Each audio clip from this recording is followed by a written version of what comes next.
Mendes Cardoso, eu trabalho na Altair Engineer do Brasil, que é uma filial da Altair global. Trabalho com elementos finitos já há mais ou menos uns 20 anos. Né? Minha primeira, na verdade, pensando bem, eu nasci em Gravatal, uma cidade muito pequena, onde tecnologia sempre demora para chegar, embora o mundo está se globalizando, isso está mudando. Me mudei depois para Joinville com 14 anos, onde eu fui fazer técnico mecânico. Então, minha primeira experiência com engenharia, vamos dizer assim, foi como um estudante de tecnologia, onde eu comecei fazendo o curso de técnico mecânico e sempre procurei fazer mais de alguma coisa ao mesmo tempo. Acabei fazendo o curso de desenho mecânico à noite e antes mesmo de terminar o meu curso de técnico mecânico, eu acabei fazendo o vestibular para a Universidade do Estado de Santa Catarina, UDESC. Isso foi em 1986. Eu me mudei para Joinville então para fazer o técnico mecânico. E no último ano do técnico mecânico eu fiz o vestibular. Eu estava fazendo o vestibular mais para ver se eu tinha alguma chance e acabei passando em quarta chamada. Cheguei muito atrasado na universidade, cheguei na segunda semana. Para quem nunca tinha ouvido falar o que era limite, foi muito difícil. Eu acabei reprovando em cálculo 1. Tirei, na verdade, eu conto isso para minha filha hoje, mostrando para ela que às vezes as coisas não são tão simples. Né? As duas primeiras provas de cálculo 1 eu tirei 0. Reprovei em cálculo 1 e acabei tendo que fazer, lá como era o curso era seriado, acabei tendo que fazer cálculo 1 e álgebra 2 como as únicas duas matérias. Mas de lá nunca mais esqueci o que é uma integral. Tem um livro chamado Pisco 9, tem 619 exercícios de integrais. Eu fiz todos e tinha alguns que eu conseguia fazer de cabeça. Então, eu nunca me esqueço, já sexto nível da engenharia, o professor perguntou, alguém sabe a integral do ln de x? Eu respondi, x é ln de x menos x. O professor olhou para mim e disse assim, caramba, o que esse cara tem? Assim, a maioria delas eu sei decor. As simples eu sei decor. Até secante ao cubo, que eu sei que vai ter que ir lá, vai aparecer de novo, eu vou ter que passar para cá. Tá? Então, mas isso foi bom, porque foram algumas dificuldades. Né? Eu estudava à noite o técnico mecânico e fazia engenharia durante o dia no primeiro semestre. E isso é bom porque vai criando casca e a gente vai aprendendo. No meio da minha engenharia, eu ainda não conhecia elementos finitos. Até o terceiro ano de engenharia, eu nunca eu tinha ouvido falar dessa tecnologia. Nós estamos falando aí de 1990, ok? Eu comecei a fazer computação à noite, então eu fazia engenharia durante o dia e fazia tecnólogo em computação à noite. E acabei me formando no mesmo dia, as duas faculdades. Eu recebi os 2 diplomas na mesma formatura, porque a formatura foi em conjunto. O principal professor que me marcou foi o Barbieri, que me deu o curso de elementos finitos, até como matéria optativa na época. Isso realmente tem vários. Tem nosso professor Newton, que me deu equações diferenciais parciais, porque como eu estava fazendo 2 faculdades e não dava muito tempo para escolher matéria, a minha matéria eletiva em engenharia foi equações diferenciais parciais. O pessoal me chamava de louco de ter escolhido, mas aquilo que a gente já vinha conversando há algum tempo, eu acredito muito que quando você conhece o que está por trás da tecnologia, você consegue tomar melhores decisões. Pessoas que não têm noção do que está por trás de um programa mesmo comercial ou livre, acabam tendo que tomar decisões baseadas em intuição e nem sempre ela vai estar correta. Eu acho que conhecer o que está por trás é muito bom. Bom, então, terminado aí o meu curso de engenharia em 1992, né? Dia 3 de fevereiro de 92, eu me formei tanto em engenharia como em computação. Eu tinha feito estágio na Embraco e não havia possibilidade de emprego. Eu fiz estágio na área de pesquisa da Embraco. Foi algo bastante interessante para mim, porque era uma empresa que, na época, comparada com as outras empresas brasileiras, investia muito em pesquisa. Nós tínhamos 200 pesquisadores na Embraco, né? Uma das coisas até que o pessoal comentava comigo na época, eu achava muito interessante, é assim, ó, tudo que nós estamos trabalhando aqui, se for jogado fora, os próximos 5 anos da empresa não serão afetados. Tudo que se trabalhava lá era para dali 5 anos. Então, isso não é mais uma realidade hoje nas empresas brasileiras, né? Essa realidade que existia na Embraco você não encontra na maior parte das empresas brasileiras hoje. Você não tem um departamento de pesquisa com doutores, mestres e gênios, né? Aí, falando de um cara para nunca esquecer e que eu levo como exemplo, é o Dittmann. Era um cara que não tinha nenhuma formação. Ele era técnico mecânico, formado na Escola Técnica Tupi, falava 4 línguas, programava em 3 linguagens diferentes e discutia de igual para igual com qualquer doutor. Então, pessoas que realmente eram autodidatas, tudo que você entregava na mão dele, ele aprendia. Então, um cara também aí para a gente lembrar. Bom, terminado então, eu acabei indo para Gravatal, antes disso... parte da minha decisão de carreira foi tomada por causa do Barbieri. Enquanto eu estava... Renato Barbieri, isso. Ele me deu o curso de elementos físicos, me apaixonei pela tecnologia, e aí ele me falou que ele tinha feito doutorado na Universidade Federal de Santa Catarina, no Grande, e que o professor orientador dele tinha sido o Barcelos, né? Clóvis Barcelos. E aí eu disse para ele assim, como assim, me conta? E ele me contou que ele tinha feito o doutorado em 3 anos. Né? Eu disse, cara, eu tenho que adiantar minha vida, tenho que fazer esse negócio. Então eu me candidatei ao programa de mestrado do Grant, né? Acabei conseguindo bolsa, acabei conseguindo poder fazer o curso lá, mas de cara com a cabeça de, no meio do meu mestrado, pular para o doutorado e terminar o doutorado em 3 anos, tentando imitar o mestre, né? O Barbieri tinha me avisado, senão não vai, o Barcelos é um professor difícil, escolhe um caminho mais tranquilo. Eu, não, o cara fez, eu vou fazer também. Depois, as coisas nem sempre dão como a gente queria. Eu fiquei 4 anos, na verdade, fazendo mestrado e aí pulei para o doutorado na Universidade Federal, com o Barcelos como orientador e o Fantiello, o Eduardo Fantiello como meu co-orientador. E eu, na verdade, durante o meu doutorado, em alguns momentos eu acabei me perdendo. O tema era bem complexo. O meu doutorado era na área de meshless. Nós estávamos tentando fazer... E acho que a escolha do tema foi a pior decisão para mim. Eu era muito novo, eu não tinha noção dos buracos que eu estava abrindo e que eu não percebia que um dia eu teria que fechá-los, né? Então eu escolhi fazer um método sem malha, aplicado a elementos de contorno, mas em vez de usar elementos de contorno padrão, que é método da colocação, a gente, principalmente porque o Barcelos era fã, a gente acabou optando por usar o método de Galerkin, que é um método que acaba deixando as matrizes simétricas, mas que traz uma série de problemas aí. E mais ainda, em vez de a gente usar, por exemplo, a integração de Gauss, que é o que todo mundo usa, que seria algo muito simples, a gente acabou pensando em usar a integração hierárquica, que é principalmente para quando você quer incrementar, usar o método P e tal, acaba tendo algumas vantagens, mas traz também suas consequências.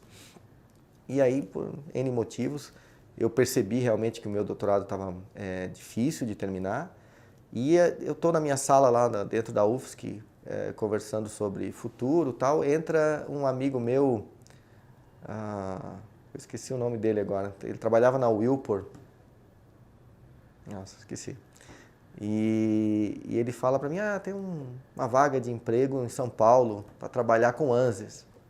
Eu, nossa, sério? Quanto que paga? R$3.000 por mês. Assim, cara, me passa o contato aí.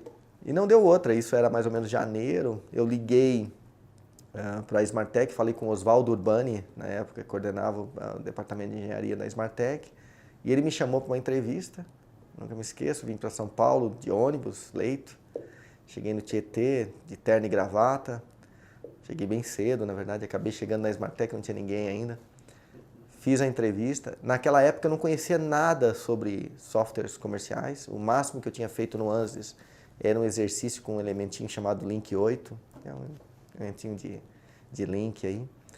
E lembro que na entrevista o Oswaldo Urbani me fez a pergunta, o que eu conhecia de elementos sinistros, e disse, olha, eu conheço toda a teoria de como fazer um código, mas praticamente só fiz um exercício antes de vir para cá para não dizer que eu não tinha feito nenhum. E eu conheço só isso do ANSYS. E ele falou uma coisa interessante que eu uso até hoje nas entrevistas de emprego que eu faço com todo mundo, que é, eu não ensinar software para você, eu te ensino. Isso é fácil. O que eu estou interessado é no background que você tem da tecnologia, que isso vai fazer toda a diferença daqui para frente. Então, se você tiver esse background, eu vou conseguir colocar você pronto para atuar na área. Bom, e aí é engraçado como a vida traz surpresas, né? Eu voltei para casa e acabei sendo contratado pela Smartec. Comecei a trabalhar na Smartec no dia 8 de maio de 2000 e jamais vou esquecer porque é a data de aniversário do meu pai e do meu irmão, né? Então, datas que ficam fáceis da gente lembrar. E comecei a trabalhar então dia 8 de maio, no meio de junho já, primeira semana, segunda semana de junho, eu recebo uma ligação à noite. Eu morava em Pinheiros, do lado do cemitério da Lapa lá. Meu pai até fazia brincadeira que meus vizinhos eram bons porque eles eram bem quietos. Então, realmente, eu abria a janela e dava de cara com o cemitério da Lapa.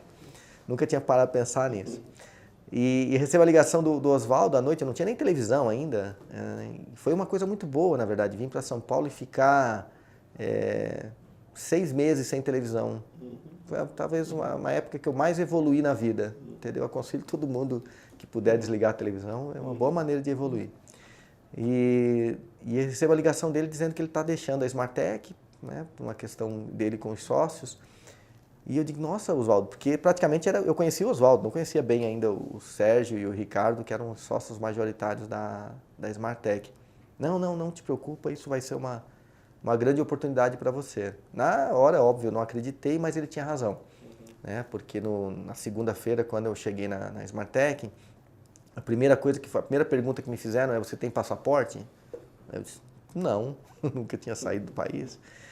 E em agosto eu já estava na primeira conferência da ANSYS de 2000 e indo dali para Detroit para fazer o primeiro curso de Hypermesh e tal, e aprender. Então, assim, para um cara que não tinha nenhum tipo de conhecimento geral, isso foi realmente uma coisa muito importante, algo inesperado, mas que garantiu uma oportunidade para mim fora do comum.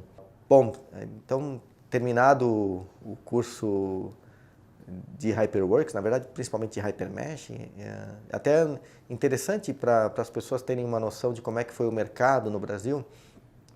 O mercado era dividido entre Nastran e ANSYS, né? Nastran principalmente na área aeroespacial e ANSYS principalmente na área de equipamentos, tal. Era uma briga bem interessante. A MSC tinha o seu escritório no Brasil com o Paulo Sauer, né? E a Smartec, na verdade, até antes a SMI, representava a ANSYS ali com o Ricardo Nogueira e o Sérgio Rodrigues. E o que acontecia era que, engraçado, que o Nastran ele era mais em Unix, ele não tinha uma versão ainda para PC, e a ANSYS tinha a versão para Windows. E isso fez com que a ANSYS tivesse uma grande preponderância, né, em vários mercados onde a MSC acabava não conseguindo entrar pelo alto custo das máquinas em Unix. O mercado aeroespacial, nessa época, era praticamente 90%, se não 100%, dominado pela MSC, né? Principalmente qualquer tipo de certificação era feita com Nastran. Já o mercado automobilístico era dividido, a ANSYS já tinha alguma entrância, mas principalmente Nastran era o software usado para NVH. Já existia alguma coisa de Abacus, na época ali em 2000, quando eu entrei no mercado, quando comecei a conhecer, mas na área de equipamento, indústria de bens de consumo, como a própria Embraco, Wilpor, aí sim era mais softwares da ANSYS. Okay?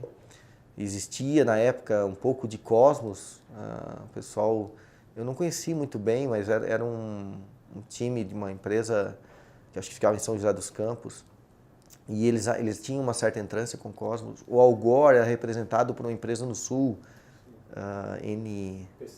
PCE, exatamente. O pessoal da PCE representava lá o Al Gore e tinha um certo mercado lá no Sul. Esse era o mercado que eu conseguia ver, né, na posição que eu estava, que eu era apenas, na verdade, um técnico. A máquina mais potente que nós tínhamos na Smartec na época tinha 1,5 GB de memória, né? Era a minha máquina, na verdade, né? Eu lembro que depois foi comprado mais umas 2 máquinas com essa configuração, era a configuração máxima que se conseguia. E era engraçado porque você tinha uma limitação de tamanho de modelo que você podia construir. Então, a primeira pergunta que um bom analista de CAE fazia para si mesmo é com que tamanho o meu modelo vai ficar para saber se ele vai ser viável de ser resolvido ou não. E isso tem uma história interessante, não sei se depois vale a pena deixar na entrevista, mas eu lembro que uma pessoa foi contratada, não vou falar o nome para não comprometer, até porque essas coisas não deveriam ser assim.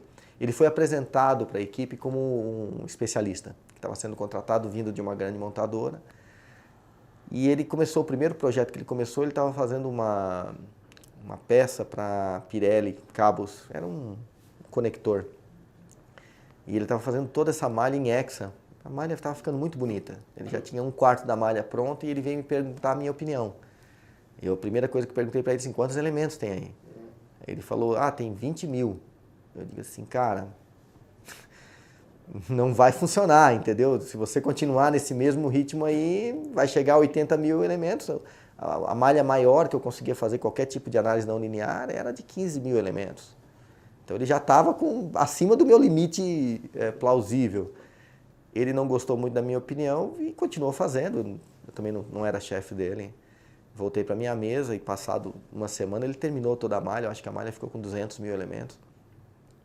E ele não estava conseguindo rodar, estava tendo problemas e tal. E ele levou o problema para o Sérgio. O Sérgio me chamou, o Sérgio Ricardo, né? Me chamou e disse assim, Valdir, e aí, o que você acha que a gente tem que fazer? Eu começar de novo? Não foi muito bom, mas a gente começou de novo e resolveu. Então, talvez um conselho para todos que venham assistir essa entrevista é, antes de você começar a resolver o problema, tente buscar pessoas que já resolveram problemas parecidos e não entenda como uma crítica ou coisa, mas muito mais assim, o cara já está perdido na floresta há algum tempo, ele deve saber por onde não sai. Então, é até uma história que eu sempre conto. Bom, só voltando para a questão do mercado, né, para deixar as pessoas a par do que pelo menos a minha visão, né, de como é que foi a implementação de CAE no Brasil. Esse mercado no Brasil de simulação, ele veio geralmente das matrizes, né, empresas como GM, Ford, montadoras, principalmente montadoras, elas trouxeram para o Brasil a sua maneira de desenvolver o produto lá. Tanto que tem uma frase que o Roberto Ramos, que era o líder aí, o gerente, na verdade, do pessoal do Visas, né, da GM, ele trouxe uma frase que pela primeira vez que eu escutei eu adorei, que era ninguém acredita no resultado da simulação, né, só o cara que fez. Todo mundo acredita no resultado do teste, exceto o cara que fez. Eu gravei aquela frase foi muito interessante para mim. E um dia eu fui depois trabalhar nos Estados Unidos, eu fiquei 1 ano e 8 meses trabalhando na Altair Americana, responsável por desenvolver treinamentos na área dos solvers. E foi engraçado porque eu escutei a frase ao contrário. A frase nos Estados Unidos, ela todo mundo acredita no resultado de simulação, exceto o cara que fez. Ninguém acredita no resultado do teste, né? Ninguém acredita no resultado do teste, só o cara que fez, entendeu? E eu achei isso muito esquisito, e aí eu passei vários momentos tentando entender por que no Brasil a gente tinha esse entendimento diferente. E eu acabei entendendo o motivo. A forma como a tecnologia se desenvolveu nos Estados Unidos e a forma como a tecnologia chegou no Brasil. Nos Estados Unidos, as pessoas que iam trabalhar com elementos finitos dentro das empresas, dentro da própria ANSYS, dentro da própria Altair ou qualquer outra empresa, eram alunos das principais pessoas que desenvolveram os códigos. Então você vê o caso da ANSYS. O código que foi desenvolvido na Westinghouse pelo próprio John Swanson e seus parceiros, foi para a ANSYS. Então as primeiras pessoas que passaram a usar o código, passaram a fazer análise, eram pessoas com profundo conhecimento do que é a tecnologia e todas as falhas que a tecnologia tinha. Já no Brasil, quando chega a tecnologia, não tinha ninguém com essa formação, pelo menos a priori, e aí, mas quem? Tinha um cara ali que mexia com CAD, bota ele para trabalhar com elementos finitos, entendeu? Então o cara começa, né? E ele começa a ter resultados, porque os softwares na época que chegam no Brasil eles já têm uma interface razoável, mas que começam a acreditar nesses resultados sem nenhum tipo de questionamento, sem nenhum tipo de embasamento. Então o motivo principal de esse paradigma estar presente nos Estados Unidos é exatamente o oposto do paradigma no Brasil. Eu comecei a trabalhar com elementos finitos no Brasil, então na Smartec, né? E nesse inteirinho a Smartec deixou de representar o ANSYS, passou a representar o Abacus, e aí a Altair decidiu criar o seu próprio escritório. Então trabalhei mais 1 ano e meio aqui no Brasil e aí fui para os Estados Unidos. A grande diferença que eu notei entre trabalhar no Brasil com elementos finitos e trabalhar nos Estados Unidos foi um nível de conhecimento das pessoas com quem eu tinha contato. Nos Estados Unidos, até por estar trabalhando no headquarter da Altair, eu acabei me deparando com pessoas fora do comum, assim, outliers mesmo, né? Então, você vê que eu lembro de ter estudado, por exemplo, otimização no Grant com o livro do Bazará, acho que é Bazará, e uma aluna do professor Bazará era minha parceira, trabalhava comigo, do meu lado, entendeu? Então, quando ela me falou assim, não, peraí, eu tenho o livro do cara. Daí eu fui lá buscar o livro para ela, assim, não, é o meu professor, tal, assim, pô. Então, assim, esse nível até de respeito pela tecnologia que você encontra nos Estados Unidos. Outra coisa interessante, você encontrar PhDs trabalhando do seu lado ali era muito comum nos Estados Unidos. Eu até diria que é difícil você encontrar uma pessoa sem mestrado trabalhando hoje com tecnologia na Altair, entendeu? Praticamente... E se não tem mestrado, ela está fazendo. Então, assim, é algo bastante comum lá. O número de americanos hoje trabalhando com tecnologia, eu diria que é metade. Você vai encontrar chineses, indianos, turcos, ingleses, alemães, assim, europeus, bastante europeus. Eu acho que vem aumentando, entendeu? Assim, não tenho tanto... Eu trabalhei 1 ano e 8 meses, então, mas assim, até uma das coisas interessantes que é legal para entender sobre como é que a tecnologia hoje se desenvolve, ela tem nichos, né? Então, existem nichos, por exemplo, tem um nicho no Canadá, que os caras são muito bons numa determinada tecnologia, aí tem um nicho lá na Califórnia, aí tem um nicho ali no Texas, e tem um nicho lá na Universidade, por exemplo, de Purdue, né, que os caras, não adianta. É engraçado, geralmente tem um cara principal, que é o papa daquele assunto, e ao redor dele vai se criando uma massa crítica. Eu acho até um dos questionamentos que a gente quer tentar resolver, né, elaborar melhor, para a gente fazer melhor no Brasil, é criar essas massas críticas, entendeu?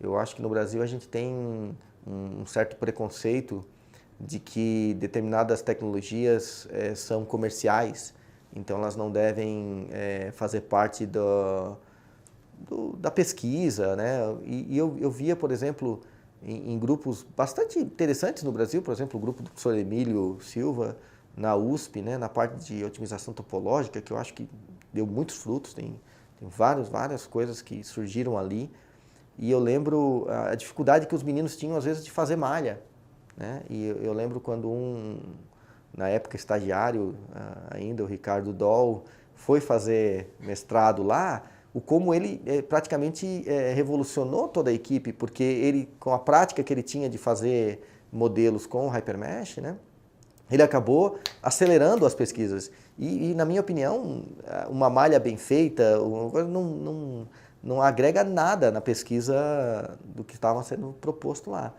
Então, eu acho que essa aproximação da universidade com a indústria é realmente um diagnóstico claro do que a gente precisa para melhorar. Lá sim, não, até uma coisa legal que existe nos Estados Unidos, que é muito interessante na Altair, cada pessoa que está na empresa, ela tem uma parede próxima a ela vai lá e coloca a bandeira da sua universidade. Isso é um negócio muito interessante, às vezes tem, lógico, várias arguições sobre qual é o time melhor, qual é a coisa, mas mostra que o cara tem orgulho da sua origem, né? Ele preserva isso. Isso é uma coisa muito interessante nos Estados Unidos, porque ao ele ter orgulho da sua universidade, ele acaba tendo até interações onde ele contribui com a sua universidade, fazendo com que ela fique mais forte, e aí ele também, quando ele tem esse DNA, acaba também tendo mais respaldo. Isso é uma coisa interessante, eu até gostaria de a gente ter mais isso no Brasil, entendeu? Só que eu acho que só vai ter isso se principalmente a universidade mudar a postura. A universidade encarar os seus filhos que estão na iniciativa privada como parte do seu produto. Não existe sentido de existência da Universidade Federal se as pessoas que estão trabalhando na iniciativa privada, que foram formadas lá, não tiverem sucesso. Porque o produto da universidade é o conhecimento que essas pessoas levam para o mercado, entendeu? Quando a gente tirar esse sentimento de que isso é uma coisa ruim, eu acho que a gente vai melhorar muito. Então, eu vou para os Estados Unidos, né, passo 1 ano e 8 meses. Enquanto eu estou lá, eu estou nos Estados Unidos na crise de 2008. Até, na verdade, eu fui um torcedor para a eleição do Obama, me arrependo até hoje, na verdade. Hoje eu descobri quem é o Obama. Ele falava tudo que eu queria escutar, ia cortar os gastos, ia acabar com a guerra, tal. Eu disse, nossa, esse cara vai revolucionar, we can. Mas aí depois eu descobri que não era bem assim. Bom, e aí com a crise lá, só para você ter uma ideia, eu cheguei no departamento, haviam 30 pessoas. Quando eu decidi voltar, nós éramos em 5 pessoas. Não que todos tinham saído da Altair, mas o departamento tinha acabado de ser esvaziado, onde as pessoas tinham ido fazer outras coisas. Então, não é que a Altair reduziu em 7/8, 5 para 30, 5/6 aí. 5/6. Não, é que esses caras, ou alguns saíram realmente, foram até demitidos, mas muitos deles foram realocados em outros departamentos. E eu sentia que, poxa... E aí fui conversar com o meu chefe, não havia nenhum tipo de evolução. E até uma coisa interessante, para entender por que eu acho que às vezes as coisas dão certo nos Estados Unidos e aqui não dão. Naquele ano que estava uma crise muito grande, o Dino Scapa, que era o dono da empresa, ele mandou um e-mail dizendo, olha, todo mundo que é gerente vai diminuir 10% o seu salário e todo mundo que é operacional, 5%. O meu pensamento de brasileiro, CLT, assim, peraí, o cara pode fazer isso? Né? E o cara assim, pode, a empresa dele. Você não está contente, você vai trabalhar para outra empresa, entendeu? Eu fiquei de cara. E aí eu pensei assim, sim, mas isso vai ser o quê? Mês que vem? Não. Nesse mês. A gente estava no metade do mês, no final do mês eu recebi 5% a menos de salário, entendeu? E não houve discussão, não houve nada, simples. E eu acho que isso é interessante, senhor. É assim, entendeu? Você não quer, não está contente, vai trabalhar para outra empresa. E isso, para mim, é uma das maneiras que a gente tem que entender que, assim, no final das contas, ele estava fazendo aquilo para não demitir mais gente. Entendeu? Então, assim, ele tinha essa liberdade e acabou que ele demitiu menos gente. Se ele não pudesse fazer, 10% talvez dos empregados teriam que ser demitidos. E demissão nos Estados Unidos é bastante simples, entendeu? O cara só te avisa, dali você já sai para o outro lado da rua. E aí, bom, nessa crise toda eu ligo para um colega meu chamado Ricardo Doll, né, La Huerta, um grande amigo ainda, e digo para ele: Ricardo, cara, eu estou pensando em voltar para o Brasil e tal, e ele falou: olha, vamos montar uma empresa.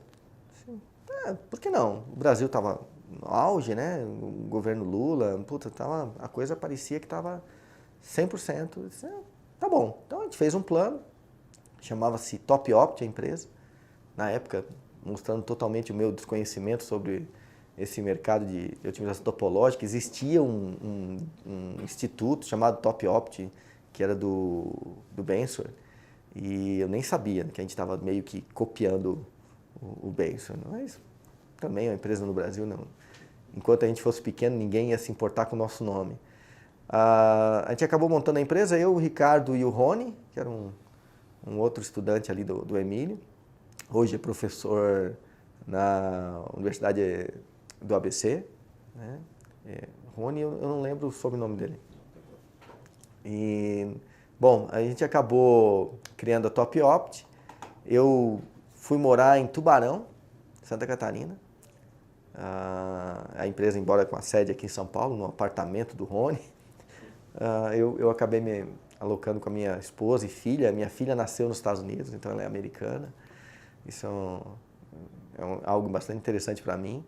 E aí o que acontece, eu estou em Tubarão e começo a prestar serviço, consultoria para as empresas que eu sempre trabalhei no Brasil e começo bem, faço até alguns trabalhos para a Fiat, alguns trabalhos que eu me orgulho até hoje, né, alguns critérios, alguns desenvolvimentos que a gente fez que eles acabam utilizando ainda hoje para projeto.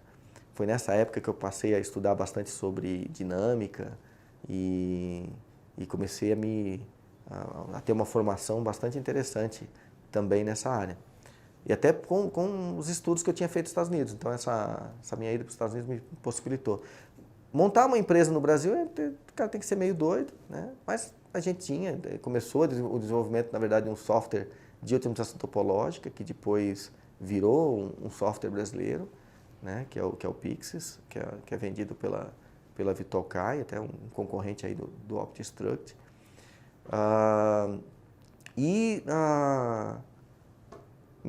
Nesse momento que eu estou ainda começando, eu estava uns 6 meses trabalhando na Top Opt, eu recebo uma ligação dos Estados Unidos para voltar para a Altair. Na época eu achei difícil, eu disse: olha, não pretendo voltar para os Estados Unidos. Não é para você voltar para os Estados Unidos, a gente quer que você volte e assuma o escritório no Brasil. Eu disse: bom, tá bom. Né? Pedi lá o meu salário, a gente negociou e a Altair aceitou, e aí que eu voltei. Então em 2010 eu volto para a Altair. Eu fico apenas, sei lá, uns 8 meses afastado da Altair desde o ano 2000.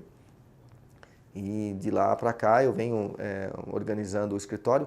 O escritório, no primeiro momento, ele era em São Caetano. Quando a Altair nasceu, então, em 2005, nós nascemos com o escritório em São Caetano, ali na Rua Amazonas, principalmente porque o nosso principal cliente na época era a GM. E aí, em 2006, a gente vem para esse escritório aqui, né, que é na Sampaio Viana, e agora a gente está mudando, né, a Altair cresceu e a gente está indo para o 13º andar aqui desse mesmo prédio. Agora vão ser 2 andares inteiros, mais um meio andar no primeiro andar. Hoje a gente tem 22 pessoas trabalhando na Altair. Até um número interessante que eu posso divulgar a Altair, ela vem com uma evolução legal no Brasil, onde a nossa média de crescimento é de 17% a 20%, né, dependendo da área de negócio que a gente olha, mas que fez com que a empresa se tornasse um dos principais players no mercado de elementos finitos. Né.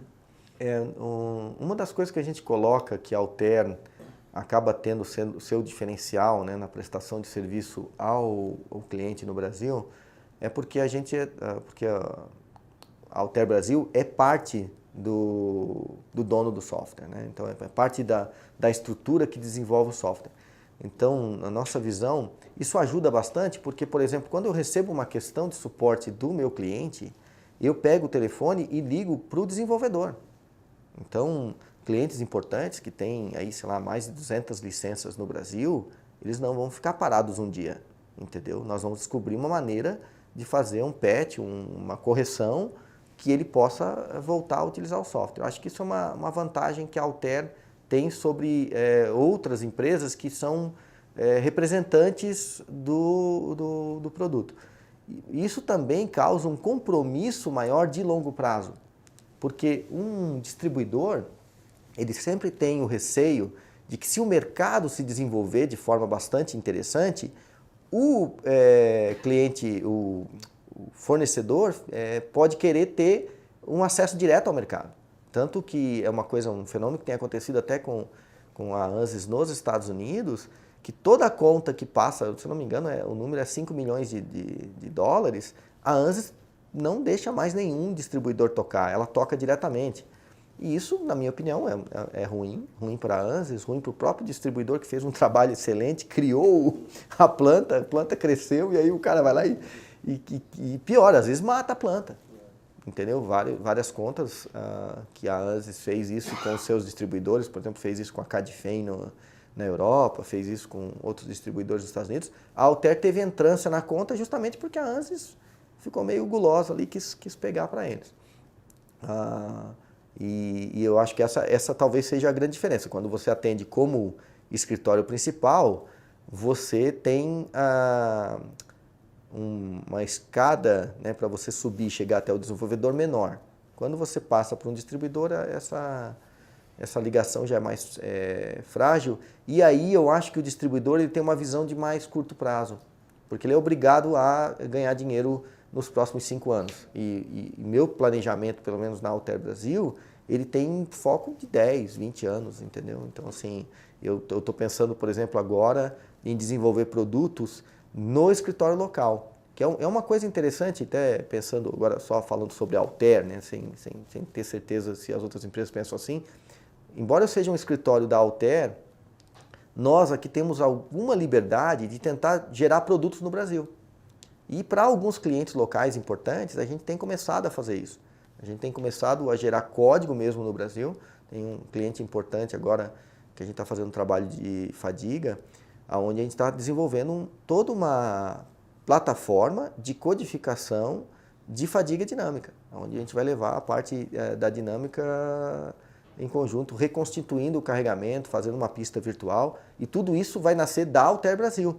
E o trabalho está sendo tão interessante que eu discuti isso nos Estados Unidos agora em janeiro, que vários account managers que a gente chama, que são gerentes de conta, querem que assim que a gente terminar aqui de fazer esse trabalho, se a gente puder, o que a gente puder divulgar, na verdade, eles querem ter isso lá, entendeu? Então, isso é algo que eu acho interessante e que acredito que todos que estão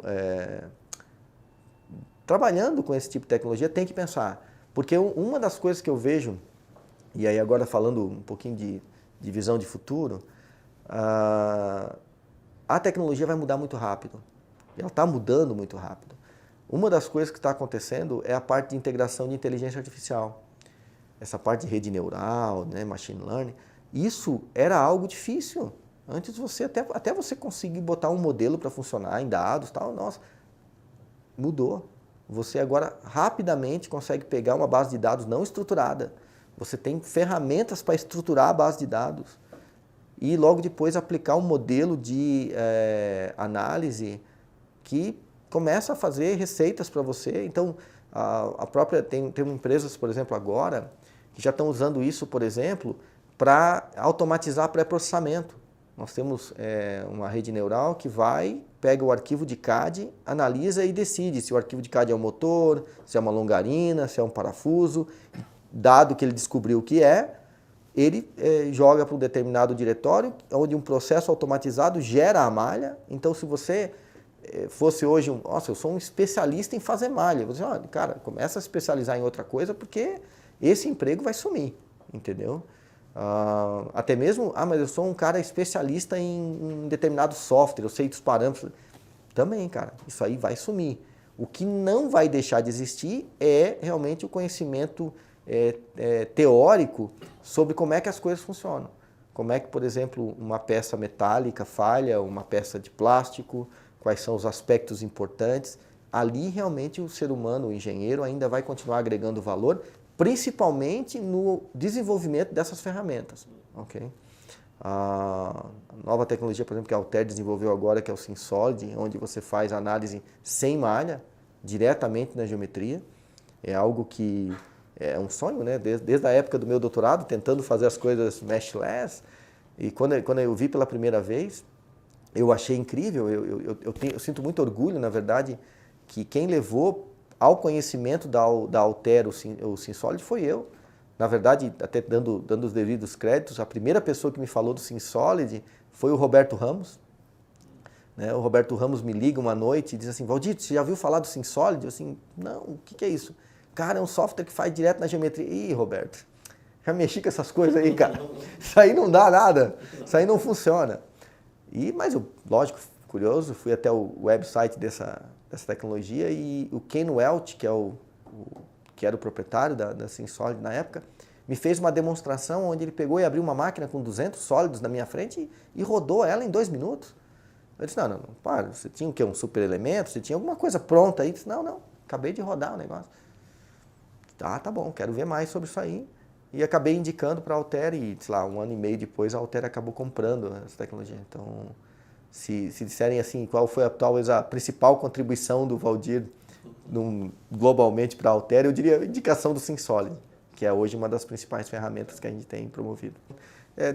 Deixa eu contar um pouquinho sobre a minha experiência, né? Eu lembro, eu trabalhava na Smartec na época, nós representávamos um software de CFD chamado Fluent, e a E3S representava o CFX. E eu lembro que eu fui fazer o treinamento avançado de Fluent nos Estados Unidos. E a questão do Fluent com o CFX é que o Fluent, existiam 3 softwares de CFD na época. O CFX, o Fluent e o StarCCM. O StarCCM era o melhor software, mas o mais difícil de usar. O Fluent era tão bom ou quase tão bom quanto o StarCCM, mas era fácil de usar, pelo menos segundo o pessoal da Fluent. E o CFX era o software mais simples, mas muito fácil de usar. Então, era assim que o pessoal da Fluent, pelo menos, entregou a mensagem para mim. Lógico que essa é a visão da Fluent. Mas o que acontecia é que a Fluent tinha, sei lá, 60% do mercado no mundo. E no Brasil não tinha 10%. O CFX dominava o mercado, porque a grande força na área de fluidodinâmica era o pessoal do professor Malisca, né, do laboratório do CIMEC, né, e a E3S ela nasce dentro do CIMEC, né? Então, uma das coisas até que na época eu tinha uma crítica era que muitas pessoas que acabavam trabalhando na E3S tinham relacionamento com o CIMEC, às vezes até alunos de mestrado do CIMEC ou ex-alunos do mestrado. Então, era algo que eu dizia, mas é uma competição injusta. Eu tenho aqui o Valdir dando suporte do Fluent e tem os caras lá com uma formação específica em fluidodinâmica, muito relevante, né, pelo professor Malisca, até hoje é ainda uma das referências no Brasil. E você vê que, na época eu achava errado. Na época eu achava, não pode, onde já se viu, usando uma estrutura pública para dar suporte a uma iniciativa privada. Hoje eu tenho já um pensamento exatamente o contrário. Eu gostaria de fazer isso uma forma regular até, né, de desenvolvimento, porque eu acho que isso poderia gerar mais massa crítica. Se os professores na universidade, nós acabamos de falar do Marco Lúcio da Unicamp, também do professor Marcílio da USP, né, o Marcílio Alves, e eu acho que se esses centros tecnológicos, né, com os laboratórios que eles têm, com o conhecimento que eles têm, estivessem mais próximos de empresas desses professores ou de alunos desses professores, nós teríamos no Brasil o surgimento das mesmas tecnologias que surgem nos Estados Unidos. Porque a maior parte dessas tecnologias foram algum dia um código iniciado dentro da universidade, entendeu? Então, eu acho que isso seria uma coisa, até falar com o Abraham Weintraub, né?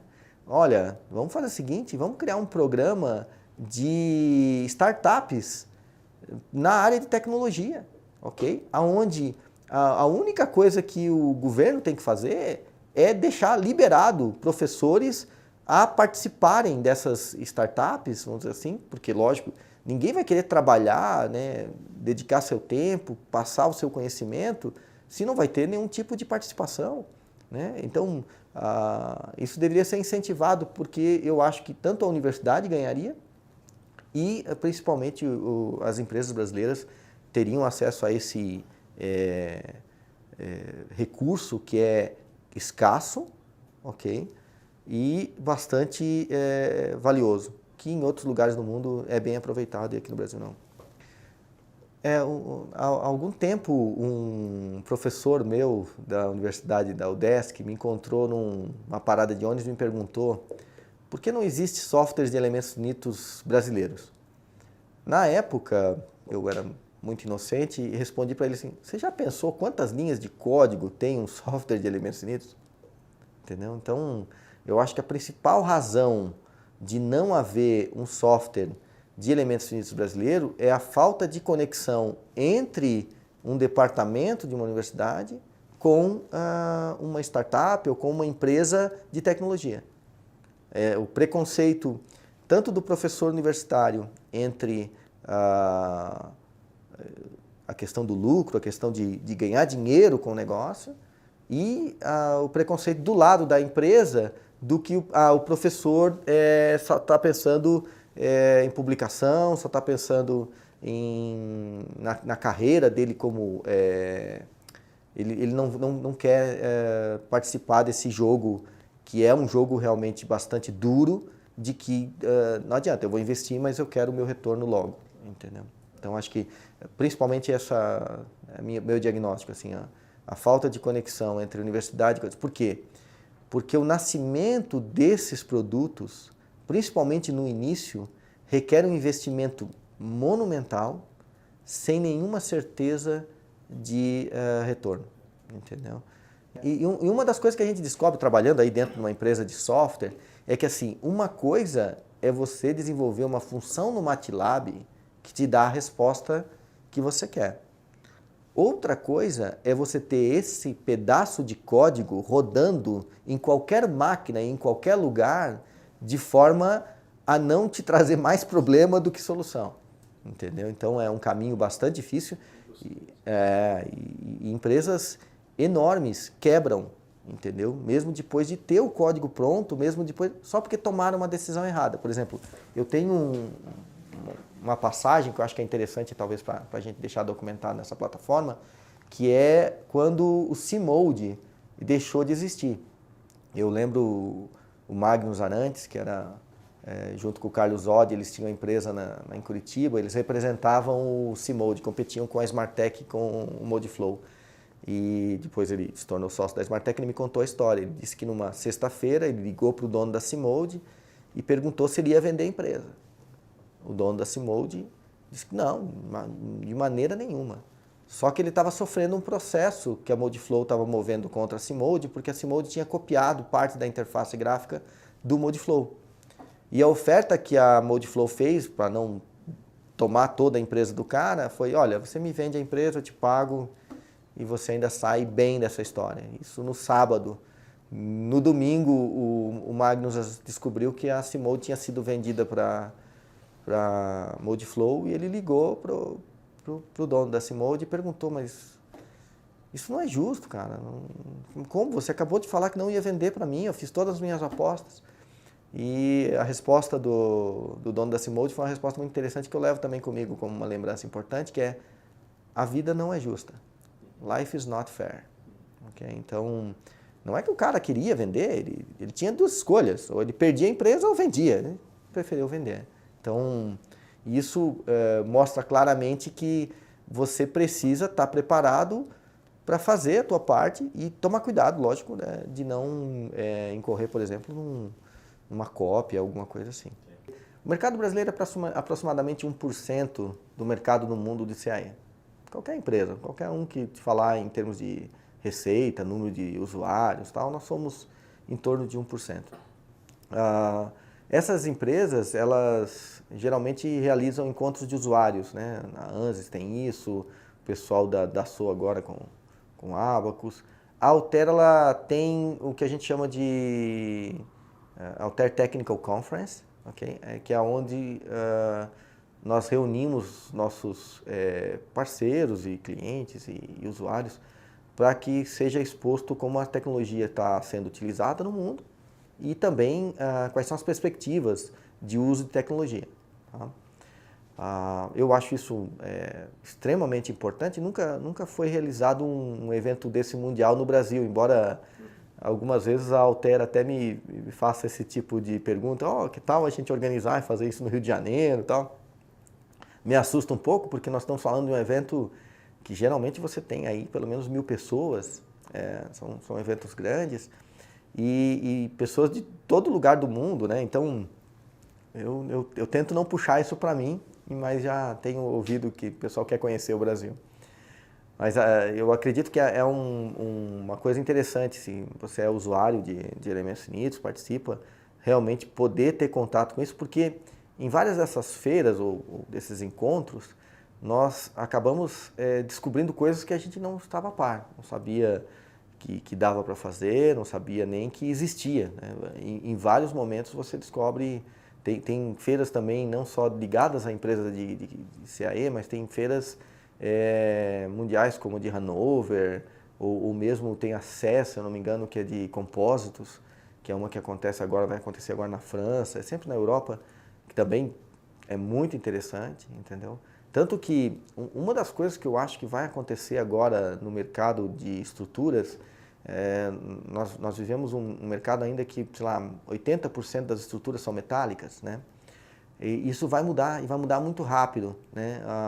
A questão dos novos materiais que estão surgindo, principalmente materiais que são reciclados e vão surgindo com uma determinada capacidade de sustentação de cargas, que com estruturas metálicas talvez fosse até impossível, entendeu? Então, principalmente manufaturas avançadas, tanto em compósitos como impressão 3D, e aí impressão 3D entra também a parte metálica, óbvio, mas é uma revolução que eu acredito que vale a pena citar, que eu acho que o engenheiro que vai se propor a trabalhar isso nos próximos anos tem que estar a par, ele tem que entender do que muda fazer uma peça metálica ou fazer uma peça, por exemplo, com material polimérico ou mesmo com materiais que tenham dependências de outras características como temperatura, umidade, né, que não é o caso do metal.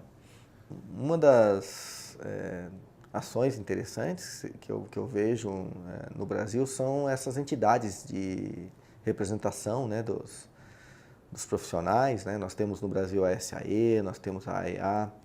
Eu considero que a função principal dessas entidades seria a de fomentar a tecnologia. Isso tem acontecido, né? Mas eu acho que poderia acontecer de uma forma mais efetiva. Uma das principais ações que eu acho que deveria ser tomado, elas deveriam se tornar estruturas mais representativas da classe, que hoje elas não são.